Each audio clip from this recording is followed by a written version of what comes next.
Welcome back to my channel. This is Coin Nomad. 안녕하세요, 코인 노마드입니다. 자, 뉴욕타임즈는 트럼프의 금융자산의 60%가 미국 채권에 투자돼 있다고 합니다. 문제는 60%나 되는 게 채권이다라는 거죠. 주식 비중은 10%라고 합니다. 그러면 나머지 30%가 크립토커런시일 가능성이 큽니다. 뉴욕타임즈는 채권 투자액의 최소 1억 2천만 달러, 최대 4억 4천만 달러로 추정되는데 추정되는데 트럼프의 포트폴리오 60%가 미국 채권입니다. 뉴욕타임즈는 미국 주식시장 붕괴 때도 굳건치 않았던 그 상호 관세를 최근에 90일 유예한 것을 두고 주식시장에는 반응하지 않다가 채권 시장이 불안해지자 관세를 유예했다라고 지적을 합니다. 백악관 측은 이에 바로 반발했죠. 트럼프 대통령 자신의 이익을 위한 행동은 아니다라고 말했고, 관세 유예 결정은 시장 안정성과 협상 여지를 고려한 조치라고 말했습니다. 그 말은 포트폴리오 60%가 채권이란 말이 거의 맞고 투자한 것도 맞다. 그러나 그것 때문에 유예한 것은 아니다. 이렇게 이실직고한 거나 마찬가지입니다. 보통 국채 투자는 개도국 같은 환율 상승에 베팅하는 게임입니다. 트레이더들은 이런 것을 게임이라고 하죠. 최고의 위치에서 어떻게 그런 일을 할 수 있냐. 주식에는 숏 베팅하고 채권은 괜찮을 거라고 생각한 트럼프, 미국의 최고 권력자로서 일종의 미국 국민에 대한 배신 행동으로 볼 수밖에 없다는 게 미디어의 생각입니다. 가장이 살겠다고 배우자와 자식을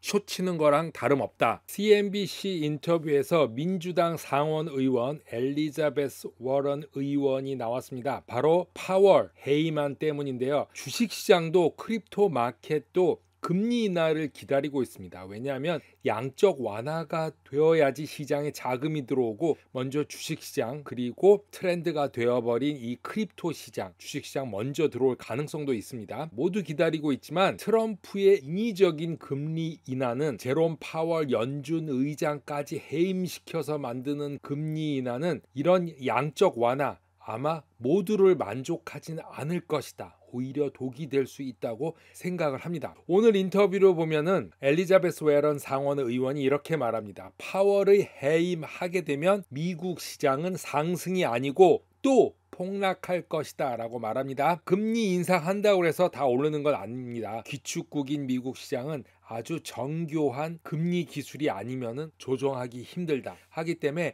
미국 시장이 꼭 상승하리라 이렇게 100% 보장할 수 없는 것입니다. 트럼프가 미국 경제 최고 수장을 몰아내는데 성공한다면은 경제 부흥이 아니고 미국 시장에 재앙이 될 것이다. 엘리자베스 의원이 이렇게 말하고 있습니다. 미국 시장은 신뢰를 잃고 붕괴할 것이다 라고 심한 말까지 했습니다. 그만큼 이 파월이 의미하는 게 굉장하다. 방송에 나와서 과감하게 말을 하고 있습니다. 정치와는 무관하게 튼튼한 경제는 유지되어야 하며 누군가는 경제적으로 독립적으로 최선의 결정을 내려야 한다고 생각한다 라고 말하고 있습니다. 트럼프가 첫 임기 때, 지금 두 번째 임기지만 예전부터 파월 해임성 가능성을 쭉 검토해 왔고, 최근 파월과의 관계가 나빠지면서 연준이 즉시 금리 인하를 원하지만 파월은 인내심을 갖고 금리를 안정적으로 유지하는 것이 현재로서는 옳은 판단이다. 그렇게 생각을 했다고 말하고 있습니다. 제롬 파월이 그렇게 생각했기 때문에 연준도 그렇게 하는 것이고 트럼프와 각을 세울 수밖에 없는 것이다. 우리는 과연 트럼프를 믿어야 하는가, 연준을 믿어야 하는가? CNBC는 말을 하고 있습니다. 오늘 이스터 먼데이, 부활절이죠. 마이클 세일러가 코인밖에 살아남을 수 없는 이유를 말했습니다. 비트코인 차트를 하나 올렸는데 이렇게 주황색으로 표시된 insufficient orange라는 것을 언급했는데, 이게 불충분한 오렌지다 라는 말입니다. 매수 타이밍이 부족하다는 말인데, 이 매수 타임 포지션들을 보면은 최근에 고점 부근이 많습니다. 이 말은 고점이 아니다라는 거죠. 나중에 가보면은 이게 고점인지 아닌지 알 수 있다라는 뜻입니다. 마이클 세일러가 비트코인밖에 살아남을 수 없는 이유를 이더리움과 솔라나를 비교했는데, 자, 이더리움을 발샤나무와 솔라나를 점토 벽돌로 비교를 했습니다. 강철의 의미는 변하지 않는 본질적 가치, 비트코인을 말하는 것이고, 이 나무와 벽돌, 이더리움과 솔라나는 쉽게 변하는, 신뢰를 기반으로 하지 않는 이 토큰들이라는 뜻입니다. 이더리움과 솔라나는 임시적인 자산이고 비트코인은 근본적인 단 단단한 자산이다라고 언급을 했습니다. 자, 그럼 XRP, XLM, ADA는 과연 어떻게 볼까 궁금한데 마이클 세일러는 또한 FTX와 이 루나에 관해서도 언급을 했습니다. FTX와 루나는 사기적인 금융이 일어날 수밖에 없었던 것이다. 하지만